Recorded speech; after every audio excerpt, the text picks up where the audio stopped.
Alright, people. Here I am again. My hair's all messed up. I just fixed it. Anyways, here I am. And I'm hanging out here, and I wanted to show you my computer and how, for really cheap, you can do what I do on a computer. Though my sound card ain't the best. Assuming you have a computer, or like access to one, with USB drives and stuff. I'm sure there's other ways to do this, but anyways, for the easy and simplest way for I think most people is to do it like I'm doing. Although I'm sure there's other and simpler ways, so there always is. Anyways, this is the way that I found sort of easy, and I know there's other ways, but here's this way. So I showed you, so I was showing you, to do what, you ask? Well, for one thing, there's a few things that you want, that I think are important, especially when archiving on a computer. You want to be able to record video and audio from the computer back into the computer. So in other words, what's on your screen, what's playing through your speakers, or what's on your screen, you want to be able to review and save if necessary in the same quality that's originally played. Some might say, well, if you're playing it on your computer, it's probably an MP3 or whatever file, and you probably just save it anyways. If it's a video, you probably have it saved anyways. Well, what about YouTube? Yes, there's extraction programs, but what if it's not YouTube? And what if it's more difficult to extract? Or what if it's an SWF file? I know there's other ways, but in cases where it's extremely difficult, encrypted, whatever, which does happen, or sometimes there's stuff that's on the screen that you just want to take a picture of, and yet it seems like you can't save the file on the, I think Flickr is a site that's like that, where it doesn't lets you view all these pictures, and yet for some reason it won't let you save them, or at least easily. Of course, you can go into the source and then find these, even in the source, it's like these encrypted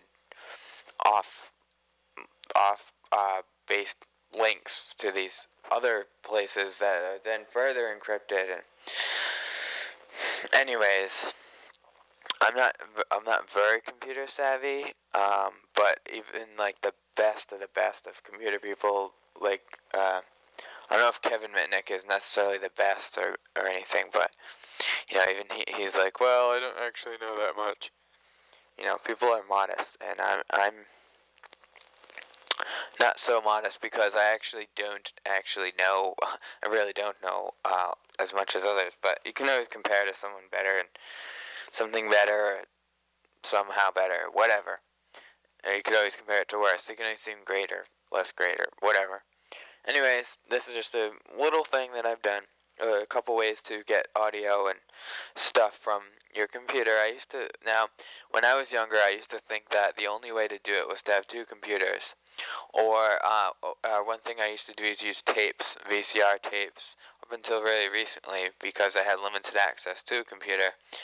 And I couldn't be lugging around connectors, or anyways, I didn't simply have the means. I didn't even have an administrative account on this computer I was using.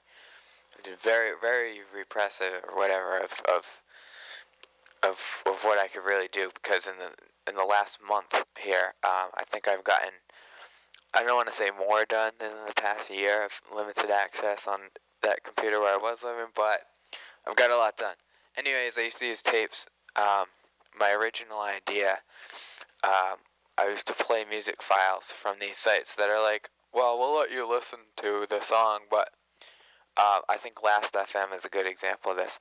We'll let you listen to the song, but you can't download it. You have to sign up and pay up all this money to actually, and a regular fee and everything, to actually be able to have your song as an MP3 or whatever, or a file, to download the song. So So I really wanted a song. Obviously, I didn't have a credit card. I didn't have money.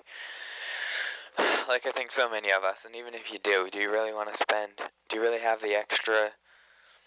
Even if it's only $30, do you really have the extra money? Do you really want to just throw your money out to these places? Granted, if you really do have the extra money to throw around, well, they do provide the songs at least. So, support that. And they do let you preview it. Or, previewing sucks though. I mean, that's sort of jipping you. Last FM usually lets you play the whole song as a so-called preview. They call it a preview because they don't let you download it by any regular means. So what did I do? It was actually it wasn't Last FM at the time, although that might have been one of them. There's others, and then it was MySpace at the time. People putting up demos. These underground artists would put up a demo for maybe, I don't know, a week or so or less. They would put up all this unreleased material on their MySpace page, and I would be obsessed with, this artist is like my favorite, and they're putting all this rare stuff, and yet they didn't enable downloading for the song, and yet they let you listen to it. So I was obsessed. How could I do this? Well, just basic. I had a basic knowledge of old tape stuff and tape recorder stuff you'd find today, and even then in the trash on the side of the road. In any city or town, basically you're gonna see, along with the old TVs like I have, the tube. They're not really tube TVs, but the non-flat screens and stuff. Alongside those, often you'll see. They're actually considered hazardous waste, those TVs, because they have like mercury in them. Anyways, yeah. So alongside those these old TVs are actually some of them they're just making up until like 10 years ago. So anyways, alongside those you'll see these often old tape recorders and stuff, and often even the blank tapes as well. So if you just look around a little bit, you can get this crap for free off the side of the road. Anyways, my idea. This is assuming you have a budget of $0 and enough time to go wandering around, or you wander around like most people do. You're gonna be out anyways. You might as well keep an eye open for it. Let me check my time. Okay, I've got about a little bit of time here. Anyways, before I get into actually how you do this, I just want to go into the history. I know I'm kind of like might be boring or whatever, but I do want to actually. It's sort of important for me. If you don't care about the history, just skip to the next video. I don't care if you view this. But although if you are looking to watch all my movies, I would watch this one as well. Anyways, point is that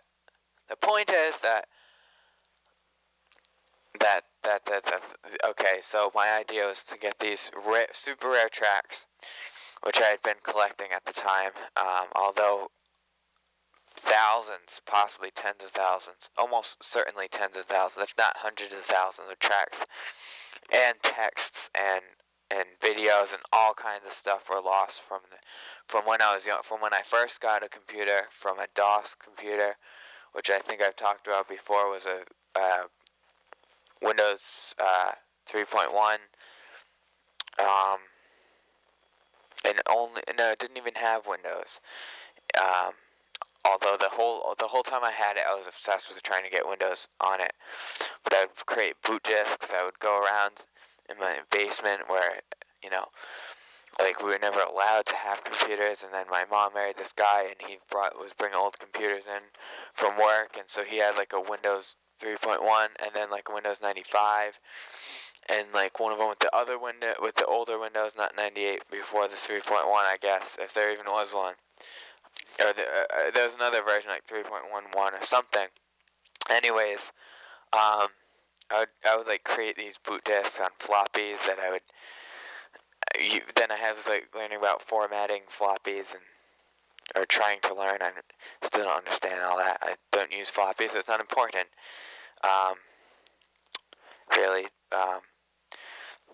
the only reason it might be important is to maybe create something in the future that uses the same kind of principle, but with more current, so-called current technology. I won't even get into how, you know, technology and information in general is so suppressed that you would believe people that, in fact, that everything we have today has already been invented at one point, and anything we'll have in the future has already been invented at some point, blah, blah, blah. And I think a lot of people are beginning to understand this. Can bring about things, but we have this general idea of past, present, and future.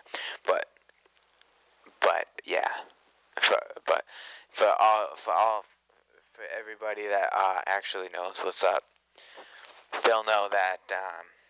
Yeah. So, anyways, floppies, blah blah blah blah. Anyways, so I knew from having old crap that basically had it. My idea was I could put it on a tape, and then I knew, or I suspect, I just wanted it on tape. I knew there was a way to get it off the tape onto the computer somehow. I didn't even know how to do that at the time.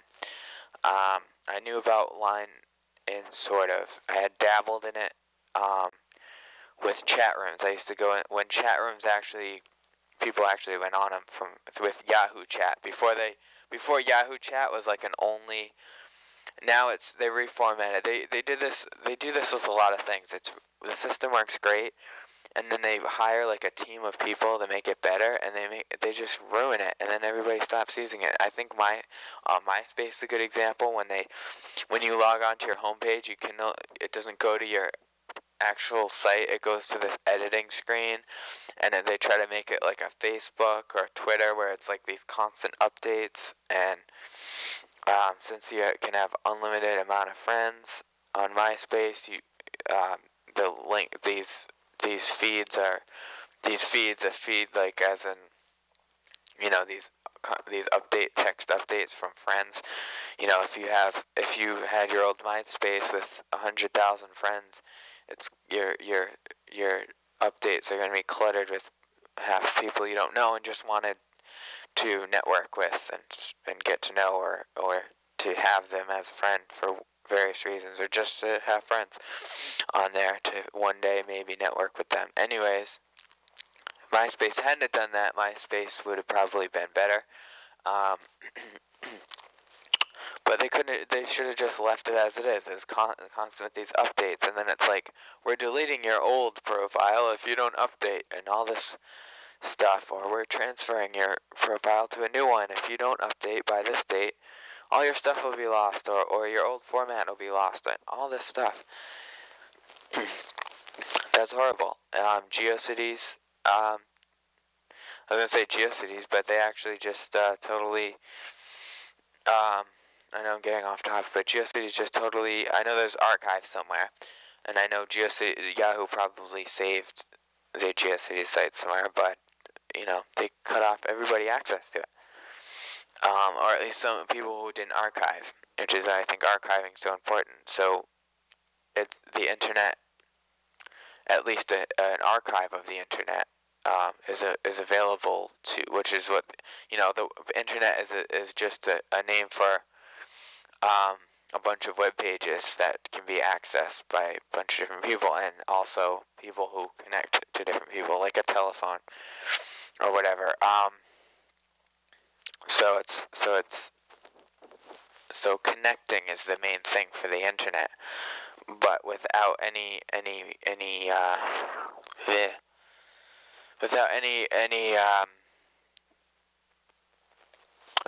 stuff there, it's sort of just pointless to just connect. Then we're back into the days of just text, and then you want like an archive for your text, and suddenly you have stuff there again.